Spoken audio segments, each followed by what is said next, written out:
जो बिहार बोर्ड कक्षा 8 के सामाजिक विज्ञान विषय के अंतर्गत हमारी दुनिया यानी भूगोल पर है, जिसमें आज हम लोग इकाई 1 संसाधन के 1.2 ख अध्याय का नाम है वन एवं वन्य जीव संसाधन का अध्ययन करेंगे। इसके ऊपर के अध्यायों का वीडियो अगर आप नहीं देखें तो जरूर देख ले, जो हमारे चैनल के 8th क्लास के सामाजिक विज्ञान वाले प्लेलिस्ट में आपको मिल जाएगा। ठीक है, तो चलते हैं अध्याय वन एवं वन्य जीव संसाधन पर।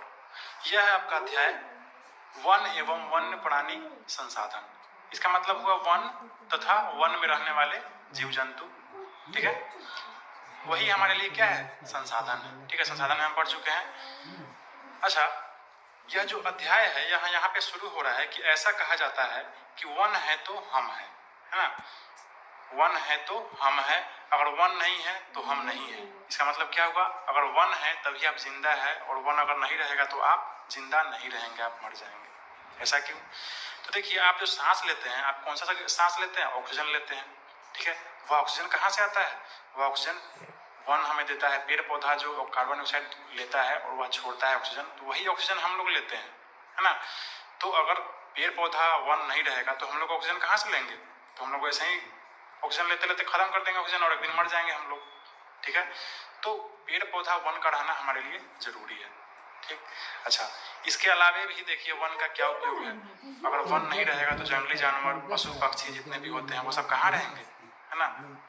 आप लोग तो अपना घर बना लेते हैं रहने के लिए, लेकिन उन लोगों को क्या चाहिए? उन लोगों को जंगल ही चाहिए, वन ही चाहिए रहने के लिए। अच्छा, आप घर बनाते हैं, है ना, फर्नीचर का उपयोग करते हैं, यह सब कहाँ से आता है? यह सब वन से आता है, लकड़ी से आता है। आप कागज का इस्तेमाल करते हैं लिखने के लिए, पढ़ने के लिए, कागज किससे बनता है? लकड़ी से बनता है। रबर का इस्तेमाल करते हैं, यह सब कहाँ? पेड़ पौधा से ही आता है ना। रबर का टायर बनता है। आप बस का सवारी करते हैं, नाव का सवारी करते हैं, जहाज का सवारी करते हैं, यह सब किसी चीज़ से बनता है? यह सब लकड़ी से ही बनता है। लकड़ी कहाँ से आता है? वन से आता है। आपका तबीयत खराब होता है, आप दवाई का उपयोग करते हैं, यह दवाई कहाँ से आता है? पेड़ पौधे से आता है। तो इसीलिए कहा जा रहा है कि वन है तो हम हैं, अगर वन नहीं रहेगा तो हम भी नहीं रहेंगे। अब देखिए, इसी में है आगे, क्षेत्रीय आधार पर जब किसी बड़े क्षेत्र पर प्राकृतिक रूप से पेड़ पौधों का विकास होता है तब उसे वन कहा जाता है। ठीक है, मतलब वन किसे कहते हैं? अगर आपके घर के अगल बगल में कहीं पे बगीचा होगा, मतलब 8-10 को पेड़ होगा एक ही प्लॉट में, तो आप उसको वन नहीं कह सकते, वह बगीचा है ना। वन उसको कहेंगे जहाँ बड़े बड़े क्षेत्र पर, मतलब सैकड़ों वर्ग किलोमीटर के क्षेत्र में क्या हो, पेड़ ही पेड़ हो। ठीक है, आप जाते जैसे पेड़ ही पेड़ हो, उसको क्या कहते हैं? जंगल कहते हैं, वन कहते हैं। ठीक है, अब है आगे देखिए, सामाजिक वानिकी क्या है ना। सामाजिक वानिकी, तो देखिए आजकल समाज की पर्यावरण संबंधी जरूरतों को पूरा करने के लिए भी वनों का विकास किया जाता है, जिसे क्या कहते हैं? सामाजिक वानिकी, है ना। मतलब समाज में जैसे देखिए, शहरों में क्या होता है, रोड के साइड में पेड़ लगा दिया जाता है ताकि प्रदूषण कम रहे, है ना, रोड पर चलने वाले लोगों को छाया मिले, है ना। और शहरों में देखिएगा, घरों में लोग क्या करते हैं, गमला में पेड़ पौधा उगाते रहते हैं ताकि उनका घर जो है शुद्ध रहे, स्वच्छ ऑक्सीजन उनको मिलता रहे। फूल लगाते हैं, पेड़ पौधे लगाते हैं, छोटे छोटे पौधे लगाते हैं। तो कहने का मतलब, समाज का जो जरूरत है उसको पूरा करने के लिए जब वन लगाया जाता है, वनों का विकास किया जाता है, तो उसको हम क्या कहते हैं? सामाजिक वानिकी। ठीक है, बस इतना ही जानना है आपको, इसके आगे आप अगली कक्षा में पढ़ेंगे। अब देखिए, इसमें एक पीला वाला बॉक्स है, इसमें एक बहुत ही महत्वपूर्ण चीज दिया हुआ है कि भारत में सबसे अधिक वन प्रतिशत वाला राज्य मिजोरम है ना, जबकि सबसे अधिक वन क्षेत्र वाला राज्य मध्य प्रदेश है। ठीक है, इसको समझिए आप अच्छे से। भारत में देखिए मिजोरम कहाँ है? मिजोरम आपके भारत देश के नक्शे पर देखिए, यहाँ पे है मिजोरम। ठीक है, ये एकदम छोटा सा राज्य है। अच्छा, अब कह यह रहा है कि भारत में सबसे अधिक वन प्रतिशत वाला राज्य क्या है? मिजोरम। कहने का मतलब है कितना है? 91.27%। कहने का मतलब इसका जितना क्षेत्र है, अगर मान लीजिए ये 100 क्षेत्र है इसका, 100 किलोमीटर स्क्वायर, तो 100 किलोमीटर में 91 किलोमीटर स्क्वायर क्षेत्र पर क्या है? वन ही वन है ना। अच्छा, अब आगे कह रहा है कि सबसे अधिक वन क्षेत्र वाला राज्य मध्य प्रदेश है ना। मतलब वन के देखिए, मध्य प्रदेश सबसे पहले देखिए कहाँ है भारत के नक्शे पर? यह बीचों बीच में है मध्य प्रदेश, यह लाल कलर वाला जो भाग है। ठीक है, तो यह जो मध्य प्रदेश है, यहाँ सबसे ज्यादा मात्रा में वन पाया जाता है। मतलब 77.7 वर्ग किलोमीटर में क्या है? यहाँ वन ही वन है। ठीक है, वहाँ प्रतिशत के हिसाब से मिजोरम में ज्यादा है, लेकिन अगर क्षेत्र के हिसाब से देखा जाए तो मध्य प्रदेश में ज्यादा वन है। ठीक है, अभी देखिए, इसी में एक और इम्पोर्टेंट पॉइंट है, इसको आप याद कर लेंगे या अपने कॉपी में लिख लेंगे नोट्स के रूप में। पर्यावरणीय दृष्टि से किसी क्षेत्र या देश में कम से कम 33% भूभाग पर वन का विस्तार होना चाहिए। ठीक है, मतलब किसी भी देश का अगर मान लीजिए 100 वर्ग किलोमीटर क्षेत्रफल है उसका, तो 33 वर्ग किलोमीटर क्षेत्रफल पर क्या होना चाहिए, वन ही वन होना चाहिए। ठीक है, तो आशा समझ गए होंगे। किसी भी क्षेत्र में कम से कम कितने प्रतिशत भूभाग पर वन होना चाहिए, तो 33% भूभाग पर वन होना चाहिए। यह प्रश्न आपको हमेशा आएगा, ठीक है, जीके के रूप में या फिर 10th क्लास में एक नंबरिया प्रश्न में हमेशा प्रश्न यहाँ आता है। देखिए इसी में आगे है, विश्व में लगभग 10 लाख प्रकार की वनस्पतियां पाई जाती है। सोचिए 10 लाख प्रकार का पेड़ पौधा पाया जाता है, कितना अजूबा वाला बात है ना। आप कितना देखे होंगे, आप मुश्किल से 100, 200, 300 देखे होंगे, 500, 1000 देखे होंगे, है ना। 10 लाख प्रकार का वनस्पति पेड़ पौधा यहाँ पाया जाता है इस पृथ्वी पर। अब देखिए आगे है, पृथ्वी के विषुवतीय प्रदेशों में पाए जाने वाले घने वनों को पृथ्वी का फेफड़ा कहा जाता है, क्योंकि यहाँ भारी मात्रा में कार्बन डाइऑक्साइड का अवशोषण एवं ऑक्सीजन का उत्सर्जन होता है। तो सबसे पहले तो यहाँ समझिए कि पृथ्वी के विषुवतीय क्षेत्र है क्या, है ना, विषुवतीय प्रदेश है क्या। तो देखिए आप पढ़ चुके होंगे पृथ्वी के ये भूगोल में, पहले या दूसरे अध्याय में। आपका देखिए पृथ्वी यह गोल पृथ्वी है, ठीक है। अच्छा, इस गोल पृथ्वी के बीचों बीच से जो रेखा गुजरता है इसको कौन सा रेखा कहते हैं, विषुवत रेखा कहते हैं। आप पढ़ चुके हैं यहाँ सब, ठीक है। बीचों बीच से गुजरने वाला रेखा क्या है, विषुवत रेखा। अच्छा, इस विषुवत रेखा पर सूर्य का प्रकाश जो है वह बहुत अच्छा से पड़ता है ना, मतलब बहुत एकदम सामने सामने से पड़ता है सूर्य का प्रकाश। तो विषुवतीय यह जो विषुवत रेखा है इसके ऊपर और नीचे का जो भाग है ना, यह एक बेल्ट है, यहाँ पे सूर्य का प्रकाश बहुत अच्छा से पड़ता है। तो यहाँ पर देखिएगा कि यहाँ पर मतलब इस विषुवतीय रेखा के इधर उधर इस बेल्ट के अंतर्गत जितने भी देश है, जितने भी क्षेत्र है, वहाँ पे बहुत अच्छा घना वन का विस्तार है ना, बहुत ज्यादा वन है, वन ही वन है। क्यों, क्योंकि सूर्य का प्रकाश इसको पर्याप्त मात्रा में मिलता है, एकदम सामने सामने पड़ता है सूर्य से, ठीक है। तो इसीलिए इसको क्या कहा जाता है, पृथ्वी का फेफड़ा, है ना।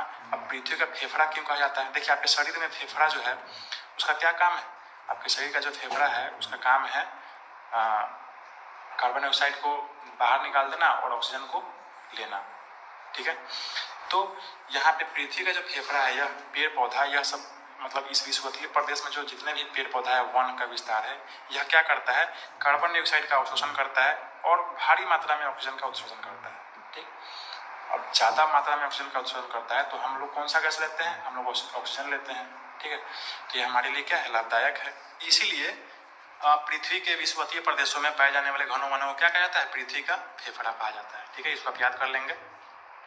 हम चलते हैं आगे, वन संसाधन का वितरण, है ना, मतलब हमारे देश में या फिर इस पृथ्वी पर कहाँ कितना वन है, कहाँ कम है, कहाँ ज्यादा है। तो देखिए वन का जो वन संसाधन जो है वह इन चीजों के कारण कहीं पे ज्यादा है, कहीं पे कम है, ठीक है। कौन कौन सा चीज है, जलवायु, मतलब जैसा मौसम रहेगा वैसा वन होगा, है ना।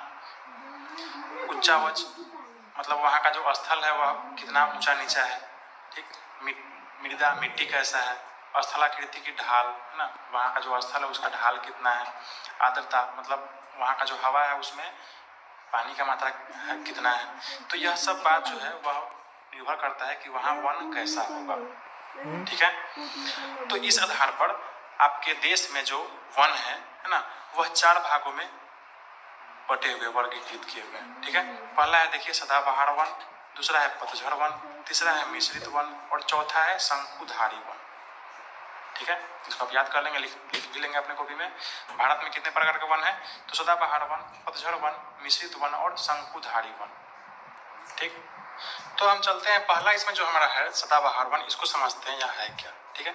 तो सदाबहार वन जो है, यह देखिए नाम से ही समझ में आ रहा है, सदाबहार वन मतलब हमेशा एक जैसा दिखने वाला, उसी को कहते हैं सदाबहार वन, है ना। तो आप देखिए, आप भी अपने घर के अगल बगल में देखे होइएगा ऐसे पेड़ पौधों को, है ना। बहुत ऐसा पेड़ होता है जो साल में एक बार एकदम उसका पत्ता सारा झड़ जाता है, एकदम ऐसा लगता है जैसे सूख गया हुआ पेड़, है ना। लेकिन वह सूखता नहीं है, फिर धीरे धीरे क्या होता है, नया नया उसमें पत्ती, नया नया फूल उसमें आ जाता है ना। तो वैसा पेड़ जो होता है उसको पतझड़ कहते हैं, ठीक। अच्छा, एक पेड़ ऐसा होता है जिसका पत्ता कभी नहीं सूखता है ना, हमेशा देखिएगा उसमें पत्ता लटका रहेगा, हमेशा वह हरा का हरा दिखता रहेगा।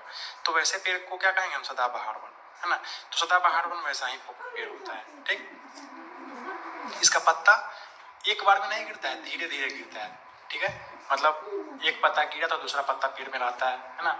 इस तरह से उसमें पतझड़ होता है, एक ही बार सारा पत्ता नहीं गिरता है, ठीक है। इसलिए उसको हम सदाबहार वन कहते हैं। देखिए सदाबहार वन जो होते हैं इसमें लंबे लंबे वृक्ष होते हैं, ठीक है। 60 मीटर तक वृक्ष होते हैं। इसमें जो भी इंपॉर्टेंट पॉइंट्स होंगे आप उसको लिखते चलेंगे अपने कॉपी में, ठीक है। अच्छा, आगे कह रहा है इन वृक्षों में शाखाएं कम होती है। मतलब सदाबहार वन का जो वृक्ष होता है वो सीधे देखिएगा लंबा लंबा जाता है ना, उसमें शाखा ज़्यादा नहीं होता है। उसके बाद है अमेजन। दक्षिण अमेरिका में इन वनों को सेल्वा कहा जाता है। आप महादेश में पढ़ चुके हैं कि 7 महादेश हैं, ठीक है। 7 महादेश में से एक दक्षिण अमेरिका भी है। तो दक्षिणी अमेरिका में अमेजन एक बहुत बड़ा घना जंगल है, ठीक है, वन है, ठीक। तो इसी वन में जो सदाबहार वन पाया जाता है उसको क्या कहते हैं? सेल्वा, ठीक है। इसको आप याद कर लेंगे। आगे है भारत में ऐसे वन पश्चिमी घाट के पश्चिम, अंडमान निकोबार द्वीप समूह एवं उत्तर पूर्वी राज्यों में पाए जाते हैं।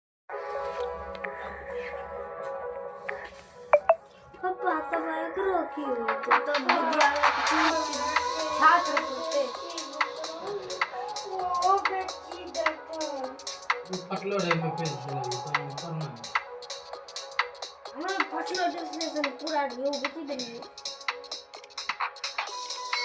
पटले रेस्टोरेंट महंगी हो 3 के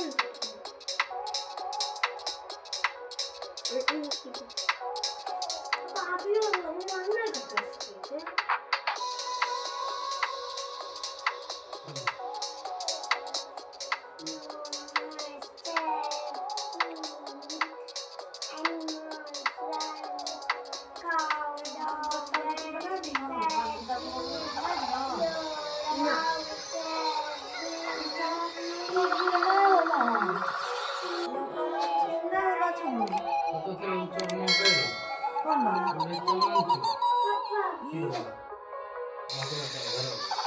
ई कौन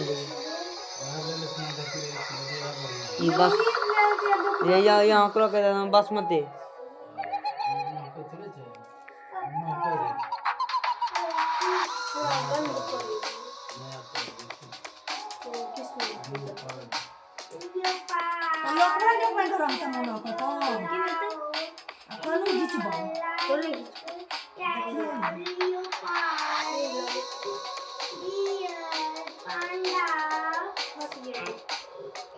एकदम फोटो लगना दूध नहीं ना खाना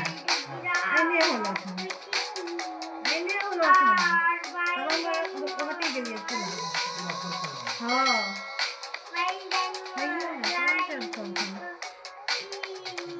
से भाई ठीक रहती है, सब दोनों ठीक रहती है।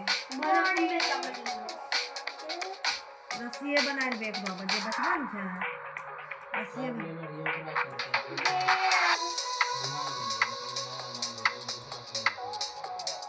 अमेजन जंगल है वही में देखा रहल छै।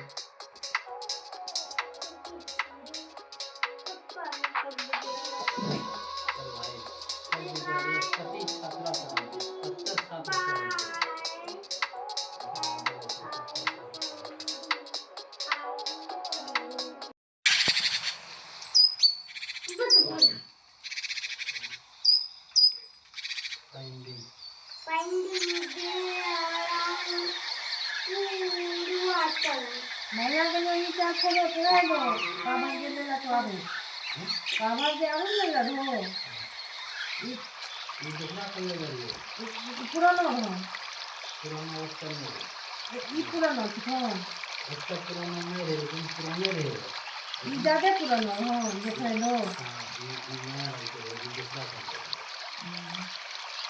असली दुनिया में कहती हो घर कहीं तो आरू बेकार ना होती है ये तो तनी टाक है एक खीर बने लिए दो नहीं होने अब आते जब नहीं बने रहे खीर तो बिल्कुल खराब थी पहले नहीं चाहिए कि दुख ले तो फिर बने मैं बने तारू बढ़िया भाई। दुख ले लेते हैं ठीक रहती है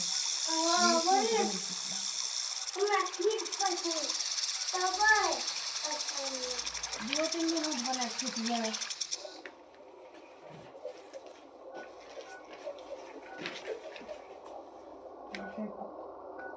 चिकन का अचार कहीं भी किन बे करती तो यहाँ बिस्कुट का ना ये नहीं बोल के ले लियो ना ये बात नहीं बोल रहा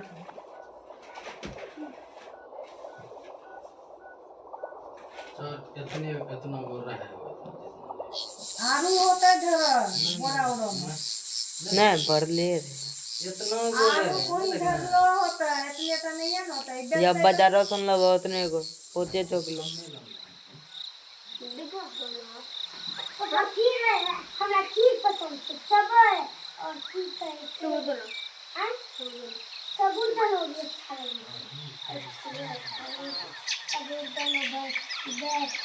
साबुदाना बस कहाँ कहाँ पे आता है? पश्चिमी घाट। देखिए आपका जो भारत देश है वह नीचे से समुद्र से घिरा हुआ है, आपको पता है, ठीक है।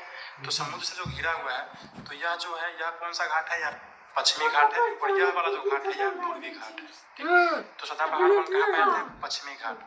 तो यह सब जो भाग है यह सब सदाबहार वन का भाग है, ठीक। उसके बाद क्या कह रहा है कि पूर्वी उत्तर पूर्वी राज्यों में, देखिए भारत के उत्तर पूर्वी राज्य यही है, उत्तर में और पूरब में, ठीक। यही राज्य है जिसमें आपको पश्चिम बंगाल, असम, अरुणाचल प्रदेश, त्रिपुरा, मिजोरम है ना, यह सब इसमें आता है, ठीक। तो सदाबहार वन कहाँ कहाँ पे आता है? पश्चिमी घाट और उत्तर पूर्वी राज्यों में, ठीक है। अब देखिए अब कौन कौन सा वन पाया जाता है उन राज्यों में? तो देखिए सिनकोना, रबर, महोगनी, एबोनी, तार, नारियल, आयरनवुड, बरगद इत्यादि। यह सब कैसा वृक्ष है, कैसा पेड़ है? यह सब सदाबहार वन है। इसका पत्ता कभी नहीं सूखता, यह हमेशा हरियाली इसमें बरकरार रहता है, ठीक है। अब देखिए क्या कर रहा है, उष्ण कटिबंध के अलावा शीतोष्ण कटिबंध में भी सदाबहार वन एवं पतझड़ वन मिलते हैं। अब देखिए यहाँ पे आपके लिए नया शब्द आ गया, उष्ण कटिबंध और शीतोष्ण कटिबंध, यह है क्या, है ना। तो इसको समझ लीजिए आप थोड़ा सा। आप अभी थोड़ा देर पहले पढ़े हैं कि पृथ्वी पर जो है जो बीचों बीच से जो रेखा काटता है विषुवत रेखा, है ना। तो विषुवत रेखा से ऊपर और नीचे विषुवत रेखा के आसपास जो है बहुत अच्छा सूरज का प्रकाश पड़ता है, मतलब अच्छा सूरज का प्रकाश पड़ता है, इसलिए वहाँ पर पेड़ पौधा क्या होता है, खूब उगता है, ठीक है। खूब वहाँ पे क्या होता है, सूरज का प्रकाश बहुत ज्यादा रहता है, इसलिए उसको हम उष्ण कटिबंध क्षेत्र कहते हैं। उष्ण से मतलब आपको समझ में आ रहा होगा गर्मी, है ना, क्योंकि पृथ्वी पर सबसे ज्यादा गर्मी इन्हीं क्षेत्रों में पड़ता है, इसलिए इसको हम क्या कहते हैं, उष्ण कटिबंध, ठीक है। यह विषुवत रेखा के थोड़ा उधर और थोड़ा इधर तक रहता है, ठीक। अच्छा, इसके बाद जो है विषुवत रेखा के उधर ऊपर का क्षेत्र है ना, यह शीतोष्ण कटिबंध मतलब थोड़ा ठंडा प्रदेश है। और फिर विषुवत रेखा के यह जो बेल्ट है, उष्ण कटिबंध का जो बेल्ट है, इसके नीचे का जो क्षेत्र है यह क्या कहलाता है, यह शीतोष्ण कटिबंध कहलाता है, ठीक है। ऊपर वाला क्षेत्र हो जाता है आपको उत्तरी शीतोष्ण और नीचे वाला क्षेत्र हो जाता है दक्षिणी शीतोष्ण कटिबंध, ठीक है, समझ गए आप। तो यही यहाँ पे कह रहा है कि उष्ण कटिबंध के अलावा शीतोष्ण कटिबंध में भी सदाबहार, दक्षिणी शीतोष्ण कटिबंध, ठीक है, समझ गए आप। पूरा बुक पढ़ चुकलो से जे पता है क्योंकि ग्रीष्म ऋतु के पहले शुष्कता से बचने के लिए, मतलब गर्मी के मौसम आने से पहले यह वन जो है अपना वृक्ष जो है अपना क्या करता है, पूरा पत्ता गिरा देता है, जैसे सारा वन एक साथ पत्ता रहित हो जाता है। और यह उस समय उस पेड़ को देखिएगा तो आपको लगेगा पेड़ बस सूख गया, है ना, लेकिन वह सूखता नहीं है और फिर धीरे धीरे उसमें नया नया पत्ता आ जाता है, ठीक है। इसलिए इसको क्या कहते हैं, पतझड़ वन कहा जाता है, ठीक। अब देखिए इस प्रकार के वन पश्चिमी घाट के पूर्वी ढाल